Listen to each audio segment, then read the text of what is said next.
আজি আমি আহিলোঁ চানমাৰিতে থকা ননন্দজনীৰ ঘৰলৈ। যিহেতু ছোৱালীৰ স্কুল বন্ধ, ভাগিন দুটাও আছে। মই শুনা মোৰ নতুন এটা ভিডিঅ'তে আপোনাক সকলোকে স্বাগতম জনাইছোঁ। বাচ্চা পাতিয়ে খাই আছে ধুনীয়াকৈ।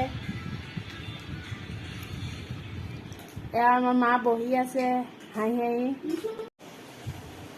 ফটোৰ কাৰণে পষ্ট দি আছে দেই ৰাইজে ভাত বনোৱা পাকঘৰতে। আনফালে দুয়োটাই খেলি আছে। ছোৱালীয়ে যিহেতু পেহীয়েকৰ ঘৰলৈ আহিলে খুব ভাল পায় তাই।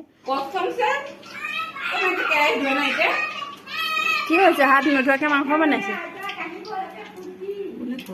হাত ধোৱা নোধোৱা বাকযুদ্ধৰ মাজতে আমাৰ ভাত হৈ গ'ল। আজি মাইনা আৰু কৰবীয়ে বনাইছে দুইজনী লাগি। মোক খুৱাইছে, মই যিহেতু বৌয়েক হয় সেইকাৰণে। তাৰপিছত ভাত পানী খাই লেকচাৰ দিলোঁ।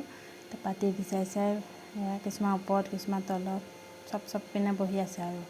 তাৰপৰা ভোক লাগিলে, আবেলি হ'ল যিহেতু আমি খাই যিহেতু ভালেই পাওঁ আৰু ইটোৰ পিছত সিটো খায়েই থাকোঁ। সেইকাৰণে বজাৰ কৰি আনিলোঁ। গৃহস্থই পইচা দিলে বাৰু। তাৰপৰা সন্ধিয়া হ'ল, আমিও আহিলোঁ। আজিলৈ আহিছোঁ, নতুন এটা ভিডিঅ'ত আকৌ লগ পাম।